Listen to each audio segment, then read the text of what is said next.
BJP രണ്ടാംഘട്ട സ്ഥാനാർത്ഥി പട്ടിക ഇന്നുണ്ടാകും. 47 സീറ്റുകളിലെ സ്ഥാനാർത്ഥികളെയാണ് ഇതുവരെ പ്രഖ്യാപിച്ചത്.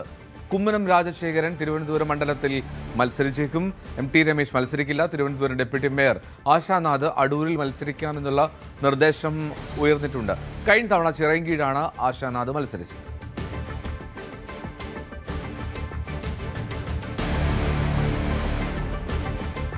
നിയമസഭാ തെരഞ്ഞെടുപ്പിൽ ഇത്തവണ എൻ.ഡി.എ നിർണായക ശക്തിയായി മാറുമെന്ന് കെ സുരേന്ദ്രൻ.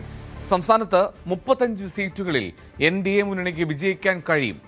എൻ.ഡി.എ അത്ഭുതങ്ങൾ സൃഷ്ടിക്കുമെന്ന് പറഞ്ഞാൽ അത് ഇത്തവണ അതിശോക്തിയോ ട്രോളോ അല്ല. മഞ്ചേശ്വരം മണ്ഡലത്തിൽ ജയിക്കാൻ കഴിയുമെന്നും സുരേന്ദ്രൻ ന്യൂസ് 18നോട് പറഞ്ഞു. കെ സുരേന്ദ്രന്റെ വരവോടുകൂടി മഞ്ചേശ്വരം മണ്ഡലം ദേശീയ രാഷ്ട്രീയത്തിൽ തന്നെ ശ്രദ്ധ ആകർഷിക്കുന്ന മണ്ഡലമായി മാറിയിരിക്കുന്നു. ഇത്തവണ വലിയ വിജയപ്രതീക്ഷയിലാണ് ബി.ജെ.പി ഉള്ളത്. കപ്പിനും ചുണ്ടിനുമിടയിൽ നഷ്ടപ്പെട്ട മണ്ഡലം ഇത്തവണ പിടിച്ചെടുക്കും എന്ന തരത്തിലുള്ള പ്രചരണമാണ് കഴിഞ്ഞ ദിവസങ്ങളിലൊക്കെ നടന്നത്. കെ സുരേന്ദ്രൻ തന്നെ നമ്മോടൊപ്പം ചേരുന്നു. ഇപ്പോൾ ഏറ്റവും കേരളത്തിൽ തന്നെ ഗ്ലാമർ മത്സരം നടക്കുന്ന പോരാട്ടം നടക്കുന്ന മണ്ഡലമാണ് മഞ്ചേശ്വരം.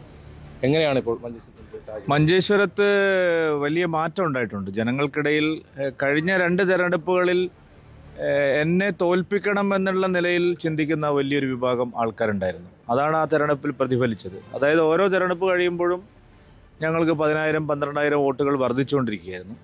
പക്ഷെ അപ്പോഴും ബി.ജെ.പി അക്കൗണ്ട് തുറക്കരുത്, അല്ലെങ്കിൽ മഞ്ചേശ്വരത്ത് നിന്ന് ഒരാൾ ബി.ജെ.പി ടിക്കറ്റിൽ ജയിക്കരുത് എന്നുള്ള വലിയൊരു പ്രചാരണം LDF-ഉം UDF-ഉം ഒരുമിച്ച് നിന്ന് നടത്തിയിരുന്നു. പക്ഷെ കഴിഞ്ഞ 5 വർഷം ഞങ്ങൾ കാണുന്നത് അതിന് നേരെ വിപരീതമായിട്ടുള്ള ഒരു സ്ഥിതിയാണ്. കാരണം അത് അവരവരുടെ അനുഭവങ്ങളാണ്.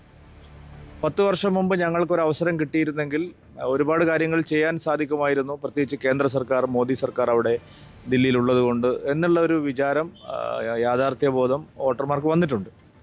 അതുകൊണ്ട് ബി.ജെ.പിയെ എങ്ങനെയെങ്കിലും തോൽപ്പിക്കുക എന്നുള്ള LDF-ൻ്റെയും UDF-ൻ്റെയും നിഗൂഢമായ ലക്ഷ്യത്തെ പരാജയപ്പെടുത്താൻ വോട്ടർമാർ തന്നെ തയ്യാറാവുന്ന ഒരു സാഹചര്യത്തിലേക്ക് ഇപ്പോൾ വന്നിരിക്കുകയാണ്. അതാണ് ഞങ്ങൾക്ക് നൽകുന്ന വർദ്ധിച്ച ആത്മവിശ്വാസത്തിന് ഒരു പ്രധാനപ്പെട്ട കാരണം. ഈ SIR-യുമായി ബന്ധപ്പെട്ട് ചില ആക്ഷേപങ്ങളൊക്കെ UDF, മുസ്ലിം ലീഗ് പ്രത്യേകിച്ച് ഉയർത്തുന്നുണ്ട്. അങ്ങനെ എന്തെങ്കിലും അടിസ്ഥാനമുണ്ടോ? ഒന്നുമില്ല. കാരണം കേരളത്തിലെ ഏറ്റവും കുറഞ്ഞ് പൊളിറ്റിക്കൽ പാർട്ടികൾ ഡിലീഷൻ ആപ്ലിക്കേഷൻ നൽകിയ മണ്ഡലം മഞ്ചേശ്വരമാണ്. ഈ പറയുന്ന ആരോപണം ശരിയായിരുന്നെങ്കിൽ ഏറ്റവും കൂടുതൽ അപേക്ഷ കൊടുക്കേണ്ട സ്ഥലവും മഞ്ചേശ്വരമായിരുന്നു.